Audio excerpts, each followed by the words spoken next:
தலைப்பு செய்திகள். ஈஸ்டர் தாக்குதல்கள் குறித்து திடுக்கிடும் தகவல்கள்.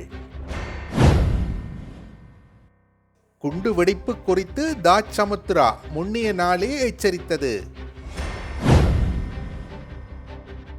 செம்மணி விடயம் குறித்து வழக்கு தாக்கல் செய்தவருக்கு அச்சுறுத்தல். செம்மணி ஈஸ்டர் குண்டு தாக்குதல் போன்றவற்றிற்கு சர்வதேச விசாரணை உடனடியாக நடத்தப்பட வேண்டும். சாணக்கியன்.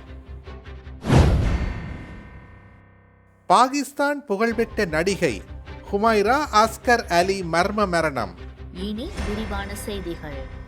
முன்னாள் இராஜாங்க அமைச்சர் சிவநேசதுரை சந்திரகாந்தன் அல்லது பிள்ளையான் மட்டக்களப்பு சிறையில் இருந்தபோது ஈஸ்டர் குண்டுவெடிப்பு தாக்குதல் குறித்து முன்கூட்டியே அறிந்திருந்தார் என்பது விசாரணைகளில் தெரிய வந்துள்ளது. முன்னாள் பாராளுமன்ற உறுப்பினர் ஜோசப் பரராஜசிங்கம் கொலை தொடர்பாக பிள்ளையான் மட்டக்களப்பு சிறையில் இருந்ததாகவும் விசாரணைகளின்படி ஈஸ்டர் ஞாயிறு குண்டுவெடிப்பு தாக்குதல்கள் குறித்து அவருக்கு தெரியும் என்றும் பொது பாதுகாப்பு அமைச்சர் ஆனந்த விஜயபால பாராளுமன்றத்தில் தெரிவித்துள்ளார். அதே கொலை தொடர்பாக மட்டக்களப்பு சிறையில் இருந்த இராணுவ புலனாய்வு அதிகாரிகளுடன் பிள்ளையான் நெருங்கிய தொடர்புகளை பேணி வந்ததாக அவர் கூறியுள்ளார். சம்பவம் குறித்து மேலும் விசாரணைகளை மேற்கொள்ளப்பட்டு வருவதாக அமைச்சர் தெரிவித்துள்ளார். ஈஸ்டர் ஞாயிறு குண்டுதாரி அப்துல் லத்தீப் முகமது ஜமீல் தாக்குதல்களுக்கு ஒரு நாள் முன்னதாக, அதாவது 2019 ஆண்டு ஏப்ரல் மாதம் 20 ஹோட்டலுக்குள் வந்த சில நிமிடங்களில் தாஜ் சமுத்ரா ஹோட்டல் அரசு புலனாய்வு சேவைக்கு மின்னஞ்சல் மூலம் தகவல் தெரிவித்ததாக பொது பாதுகாப்பு அமைச்சர் ஆனந்த விஜயபால நேற்று பாராளுமன்றத்தில் தெரிவித்திருந்தார்.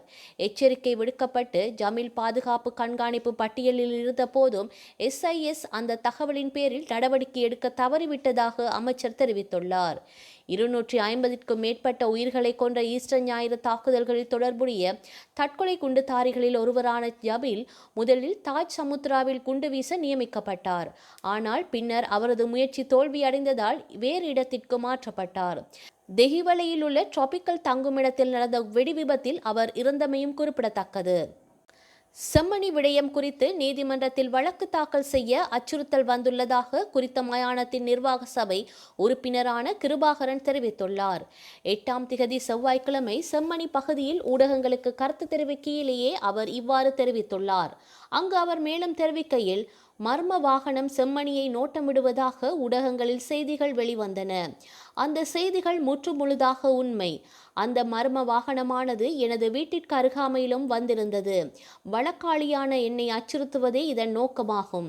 வழக்கு தொடர்பாக 1995, 2000 வரையான காலப்பகுதியில் இங்கே கடுமையான செய்தி தணிக்கைகள் இருந்த நிலையில் நீதிமன்ற செயற்பாடுகளும் போலீஸ் செயற்பாடுகளும் இல்லாது நிர்வாக ரீதியான செயல்பாடுகள் அனைத்தும் இராணுவத்தின் வசம் இருந்ததால் மக்கள் தாமாக முன்வந்து எந்த சாட்சியங்களையும் பதியவில்லை.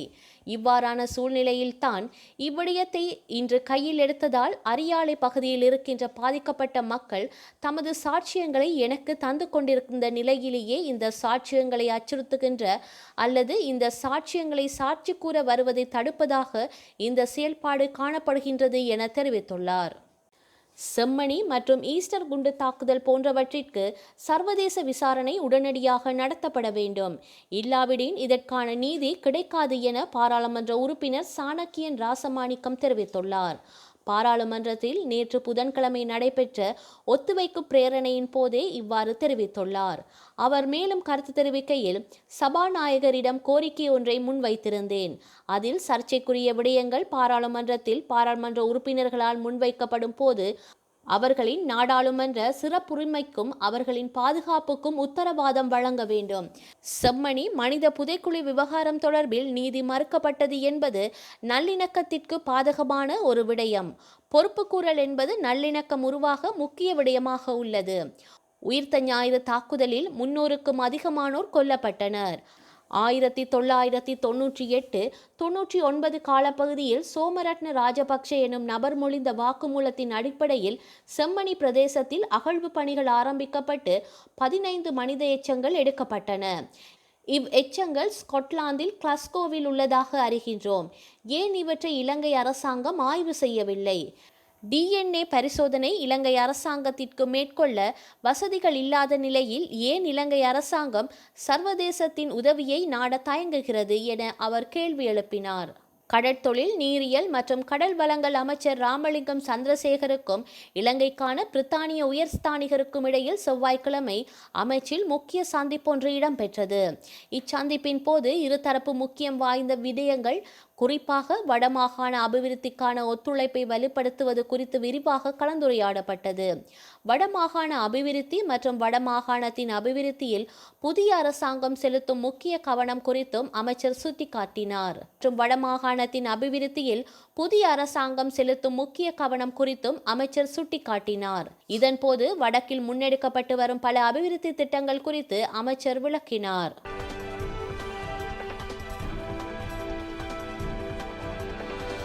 விண்வெளிக்கு 166 பேரின் சாம்பலையும் கஞ்சா விதைகளையும் கொண்டு சென்ற மிஷன் பாசிபிள் என்ற விண்கலம் தொழில்நுட்ப கோளாறு ஏற்பட்டு பசிபிக் பெருங்கடலில் விழுந்து விபத்துக்குள்ளானது.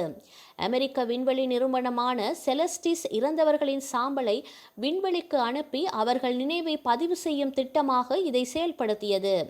இந்த விபத்து தொடர்பாக செலஸ்டிஸ் நிறுவனம் அந்த வாடிக்கையாளர்களிடம் மன்னிப்பு கோரியுள்ளது. உக்ரைன் மீது ஷாஹேத் ட்ரோன்கள் மூலம் ரஷ்யா மிக பெரிய அளவில் தாக்குதல் நடத்தியுள்ளது. 728 ட்ரோன்கள், 13 குரூஸ் மற்றும் பாலிஸ்டிக்ஸ் ஏவுகணைகள் மூலம் தாக்குதல் நடத்தியுள்ளது. போலந்து பொலரஸ் எல்லையில் உக்ரைனின் வடமேற்கு பகுதியில் அமைந்துள்ள லூட்ஸ்க் என்ற நகர் மீது கடுமையாக தாக்கியுள்ளது. மேலும் 10 பிராந்தியங்களில் உள்ள முக்கிய நகர் மீது தாக்குதல் நடத்தியுள்ளது. உக்ரைன் இராணுவம் பயன்படுத்தும் விமான நிலையங்கள் லூட்ஸ்க் நகரில் உள்ளன. இந்த நகரின் மீது சரக்கு மற்றும் விமானப்படை விமானங்கள் பறப்பது வழக்கமான ஒன்று. உக்ரைனின் வடக்கு பிராந்தியம் ரஷ்யாவை எதிர்த்து போரிடுவதற்கு முக்கிய பகுதியாக விளங்கி வருகின்றது. மேற்கத்திய நாடுகள் வழங்கும் ஆயுதங்களை இங்கே தான் இறக்குமதி செய்து மற்ற இடங்களுக்கு கொண்டு செல்லப்படுகின்றது. இந்த விநியோகத்திற்கு இடையூறு விளைவிக்க வேண்டும் என்ற நோக்கத்திலேயே ரஷ்யா தொடர்ந்து தாக்குதல் நடத்தி வருகின்றது. கடந்த ஜூலை மாதம் 4ஆம் தேதி ரஷ்யா இதுபோன்று மிகப்பெரிய தாக்குதலை நடத்தியிருந்தது. உக்ரைன் எல்லையின் முன்பகுதியில் சுமார் 1000 கிலோமீட்டர் தூரம் வரையில் ஆக்கிரமிப்பை விரிவுபடுத்த ரஷ்யா தற்போது தாக்குதலை அதிகரித்துள்ளது. பாகிஸ்தானை சேர்ந்த புகழ்பெற்ற நடிகை ஹுமைரா அஸ்கர் அலி கராச்சியில் ஒரு அடுக்குமாடி குடியிருப்பில் வசித்து வந்தார்.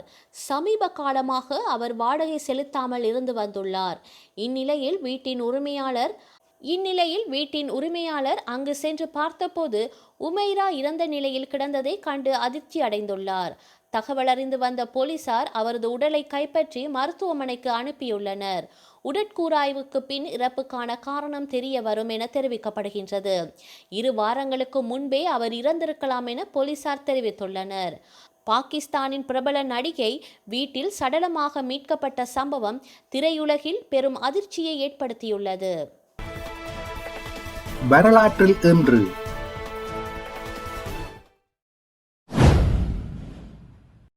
1947 முகமது அலி ஜின்னா பாகிஸ்தானின் முதலாவது ஆளுநராக பிரித்தானிய பிரதமர் கிளமெண்ட் அட்லியினால் பரிந்துரைக்கப்பட்டார். 1962 உலகின் முதல் தகவல் தொடர்பு செயற்கைக்கோள் டெல்ஸ்டார் விண்ணில் ஏவப்பட்டது.